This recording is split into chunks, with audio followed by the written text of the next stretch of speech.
Hey guys, it's Caitlin, and today's topic of discussion is how to plan a birthday party. I know it's very different from what I normally talk about, but this is some important life advice, so I'm gonna give it to you guys.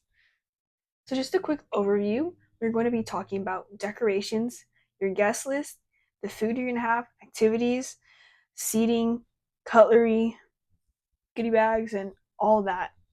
So, the first topic we are going to cover today is theme, because your decorations depend on your theme, and this adds to the overall feel or vibe of the party. But it doesn't necessarily have to be very specific, like tea party or something like that. It could be as simple as minimalist or a color like blue.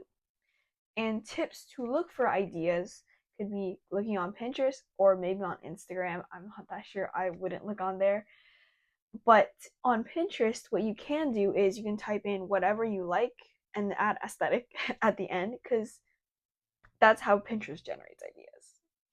And once you find the ideas that you like, I'd recommend saving them to a board so you get a collective vision of what kind of vibe you're trying to go for at your birthday party. And then once you figure out what you're going for, you can compile a list to actually execute and get the decorations you want. For example, this could be like balloons, banners, pictures, signs, table decor, flowers, stuff like that. And once you have the list, you're able to actually get those things. And that will be talked about in the budget section. So after you come up with the ideas of how you want to decorate, this may bring up the question of what it is that you need to decorate. For me personally, I decorated the kitchen, like the wall above where the food was on the table, and also like the counter. We just put like tablecloths over and then we put the food on. And then I also decorated the living room because that was like the fireplace where people would put their gifts. And then tables that people sit at, for me, that was outside. You have like stuff on the table, so it looks like put together. And then also, you could have a backdrop for photos. We kind of had that, like not exactly, because that was like not really a big concern this time, but that is also a thing that you can do. So just wanted to throw that in there really quick. Also, another thing that can add to the overall vibes of your party could be music. So my recommendation is to make a playlist of the songs you like, most likely on Spotify, so your phone could like be off and it won't have to have its battery drain since it's on YouTube.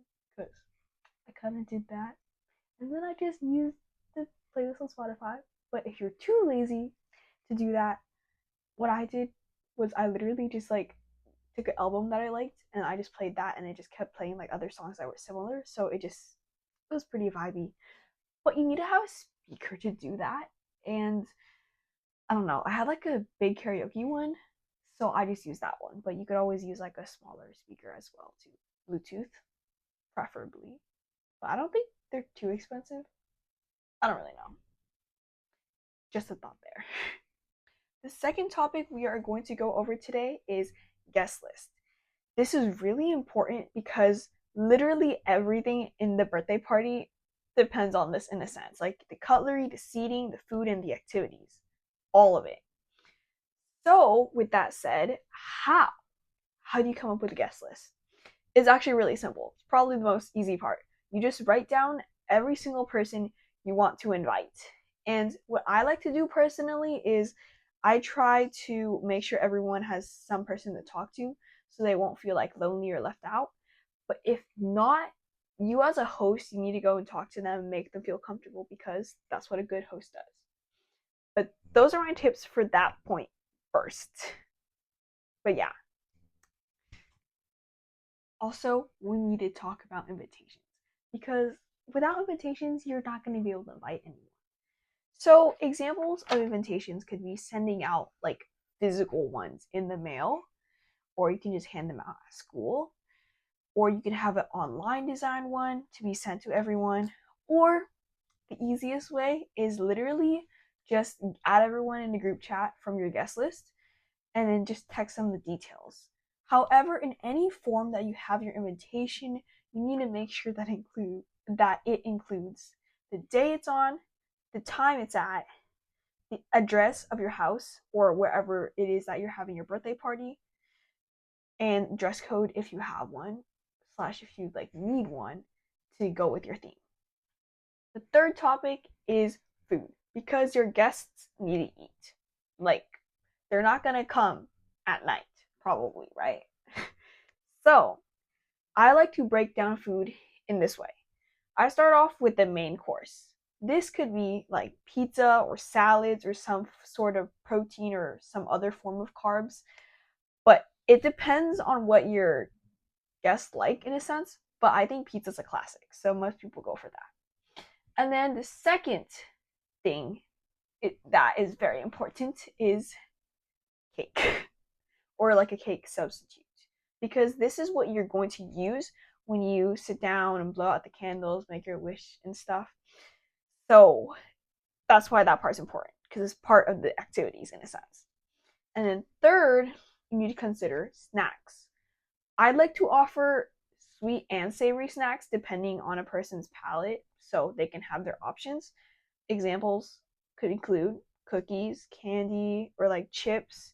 But sometimes machines can be good too, like a popcorn machine, a s'mores machine, or like maybe a chocolate like fondue tower.